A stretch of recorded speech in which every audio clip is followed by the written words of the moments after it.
ഉൽപ്പത്തി അധ്യായം 16. ഹാഗാറും ഇസ്മായേലും. അബ്രാമിന് ഭാര്യ സാറായിയിൽ കുട്ടികളുണ്ടായില്ല. അവൾക്ക് ഹാഗാർ എന്നു പേരുള്ള ഒരു ഈജിപ്തുകാരി ദാസിയുണ്ടായിരുന്നു. സാറായി അബ്രാമിനോട് പറഞ്ഞു, മക്കളുണ്ടാവാൻ ദൈവം എനിക്ക് വരം തന്നിട്ടില്ല. നിങ്ങളെൻ്റെ ദാസിയെ പ്രാപിക്കുക. ഒരു പക്ഷേ അവൾ മൂലം എനിക്ക് കുഞ്ഞുങ്ങളുണ്ടായേക്കാം. അബ്രാം സാറായിയുടെ വാക്ക് അനുസരിച്ചു.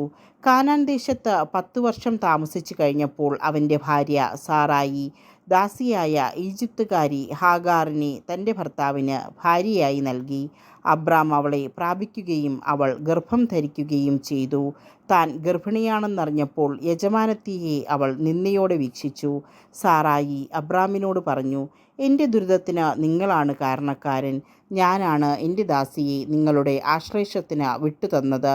പക്ഷേ താൻ ഗർഭിണിയാണെന്ന് കണ്ടപ്പോൾ അവൾക്ക് ഞാൻ നിന്ദയായി. എനിക്കും നിങ്ങൾക്കും മധ്യേ കർത്താവ് തന്നെ വിധിയാളനാവട്ടെ. അബ്രാം പറഞ്ഞു, നിന്റെ ദാസി ഇപ്പോഴും നിന്റെ കീഴിലാണ്. നിന്റെ ഇഷ്ടം പോലെ അവളോട് പെരുമാറിക്കൊള്ളുക. സാറായി അവളോട് ക്രൂരമായി പെരുമാറാൻ തുടങ്ങി. അപ്പോൾ അവൾ സാറായിയെ വിട്ട് ഓടിപ്പോയി.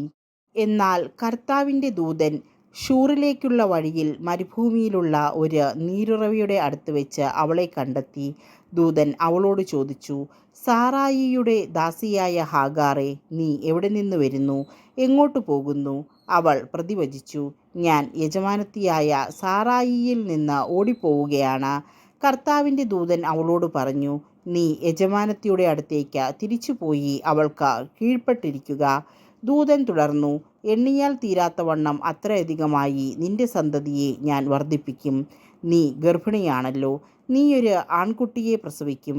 അവന് നീ ഇസ്മായേൽ എന്ന പേരിടണം. കാരണം കർത്താവ് നിന്റെ രോദനം ചെവിക്കൊണ്ടിരിക്കുന്നു. അവൻ കാട്ടുകഴുതയ്ക്കൊത്ത മനുഷ്യനായിരിക്കും. അവൻ്റെ കൈ എല്ലാവർക്കുമെതിരായും എല്ലാവരുടെയും കൈ അവനെതിരായും ഉയരും. അവൻ തൻ്റെ സഹോദരങ്ങൾക്കെതിരായി വർത്തിക്കുകയും ചെയ്യും. അവൾ തന്നോട് സംസാരിച്ച കർത്താവിനെ എൽറോയി എന്ന് വിളിച്ചു. കാരണം എന്നെ കാണുന്നവനായ ദൈവത്തെ ഞാനും ഇവിടെ വെച്ച് കണ്ടു എന്ന് അവൾ പറഞ്ഞു. അതുകൊണ്ട് ആ നീരുറവയ്ക്ക് ബേറൽ ഹൈറോയി എന്ന പേരുണ്ടായി. അത് കാദേശിനും ബേരേദിനും ഇടയ്ക്കാണ്. ഹാഗാറിൽ അബ്രാമിന് ഒരു പുത്രൻ ജനിച്ചു. ഹാഗാർ പ്രസവിച്ച മകന് അബ്രാം ഇസ്മായേൽ എന്ന് പേരിട്ടു. ഹാഗാർ ഇസ്മായേലിനെ പ്രസവിച്ചപ്പോൾ അബ്രാമിന് 86 വയസ്സായിരുന്നു.